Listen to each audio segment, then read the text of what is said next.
Look at this right here, 52 degrees. It's insane. Insane. Today I think the high is going to get up into the 70s. So how could I not ride the motorcycle, right? It's been a while since I turned this camera on, or any camera for that matter. I don't know why. I just lack of motivation, I think, to make a video. I hate to voice an opinion on things, but sometimes you just have to. One of the guys I follow on YouTube, even though we've never met in person, I consider him a friend for many reasons that I'm sure some of you guys out there who interact with other people on YouTube understand. But anyway, he posted a video, and it's reference to the school shooting down in Florida, and any other school shooting or workplace shooting or anything else like that.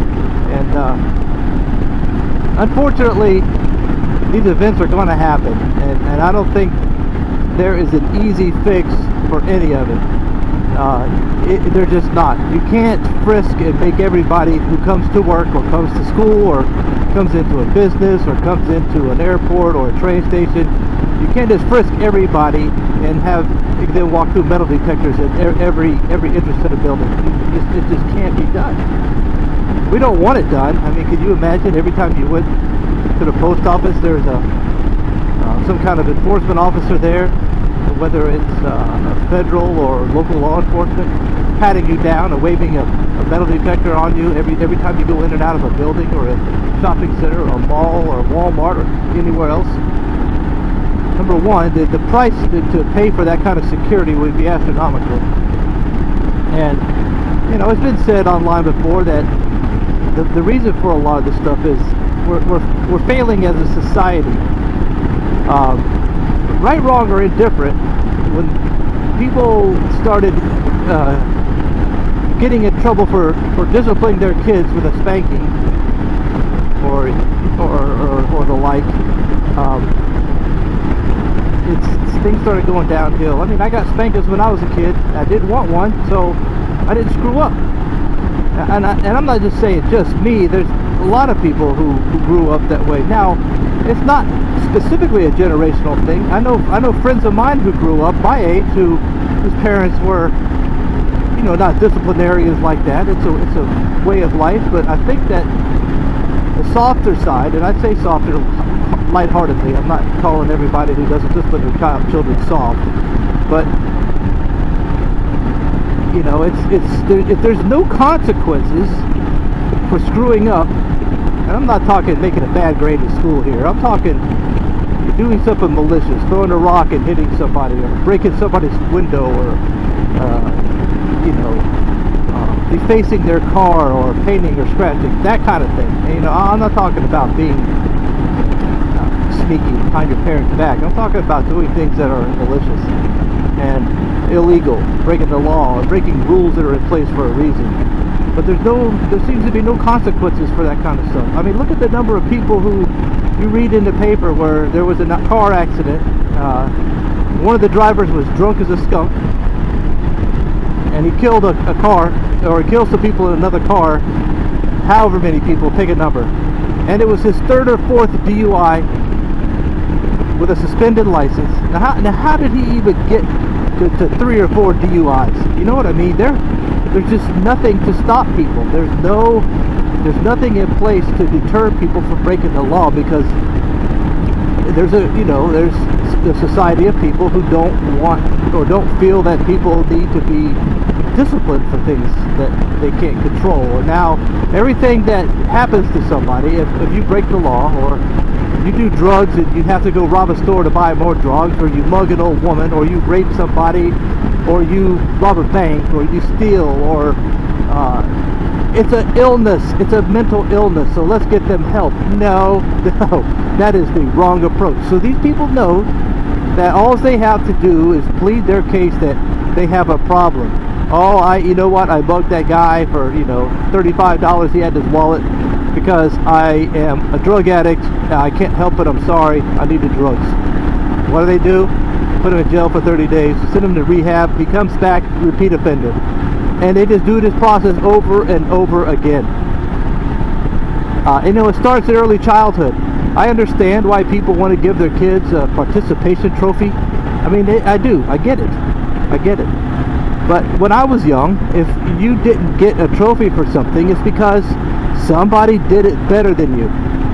Right, wrong, or indifferent, that either means A, you need to work and try harder, or B, that particular event is just not for you. It's just not. I mean, I could throw a football, but I sure as hell can't throw it far. I can't throw it accurately, and I couldn't throw it for 2 hours at a time. So do I think I should be a quarterback? No, not at all. It's just a number of things that we just, you know, the military is a good example of some of this stuff. You know, you don't get a participation trophy in the military. You have to earn everything they give you. Now granted, you can argue that, well, I know people who got awards and decorations, so I don't think earned them. Well, maybe so, but somebody thought they did. Somebody wrote them up for an award, and somebody else had to approve it. It's not like somebody just said, I'm going to give you an award, here it is. No, there's a process for things like that. So, it's just, we're just giving too much to everybody. There's no consequences for screwing up. There isn't. And so you can go back to the school shooting thing, and I know that a lot of people feel like, well, now you got to ban guns. All right. Because, you know, the whole argument about, well, if you make drugs illegal, nobody will have them either, right? No, that's not the case. You'll never make guns illegal. I don't know what more you could do for background checks. I mean, I don't know. I mean, I'm okay with whatever they want to do for a background check, because I'm okay. I'm clean. I don't have any problems in my past that prevent me from owning a firearm. None. But in schools, you know, there's a lot of people who say, well, they don't want to arm teachers with guns. There's I understand this. A lot of people don't want to take a gun and harm another person with it. You know, it's not easy to swallow, you know, taking another life at all, even if it's an accident. I mean, so these teachers, some of them, many of them, maybe all of them for all I know, don't want firearms because they don't think, or they know they can't take another person's life. I would argue that if your life was in jeopardy and the only thing you had to do to protect yourself was to shoot an individual, I think your survival instinct would basically take over. If not, then, you know, you're a sheep. I'm not a sheep. I'm never going to be a sheep. But I'll tell you what, there are a number of less than lethal weapons out there that they can keep in these schools, and they can arm a specific number of teachers, or even in the office, that they could at least subdue this person before too much is done. You know, I mean, I'm not saying they can completely stop this person before anything happens, but you know, it's a step in the right direction. I mean, even if it's there's pneumatic weapons out there that fire beanbags out, and I'm going to tell you right now, if you've ever seen, just Google video of lesser lethal weapons and watch what they can do to people. It's going to, whatever you got on you, if you're holding something and you're struck with one of these things, you're going to drop it. It's going to knock the breath out of you. Hell, if they hit you in the head, it could kill you or knock you unconscious for sure. But anyway, it's an unfortunate chain of events. I don't know why these people go off on their minds and they do this. I don't know what clicks inside somebody's mind that makes them feel like they can or will go out and just, you know, harm people the way that they do and some of these things, especially someone so young. I mean, I had moments of anger when I was young, but it was short-lived, and it was for stupid reasons. You know what I mean? You didn't get the class you wanted, or the bully in school bumped into you, knocked your books out of your hand, whatever the case may be. But I didn't feel like I needed to go home and get a gun and come back and shoot up half the damn school for that reason. I don't understand it. Is it mental illness? Maybe. Are there signs ahead of time? Sure. So, not much else to say on that subject, so I'm going to end it. If it sounds okay when I listen to it later, I might upload it. Otherwise, it'll just be another failed attempt at a vlog. So, I'll keep the camera rolling just in case anything happens up here or I come up with something else to say. And I'll talk to y'all soon. Later on.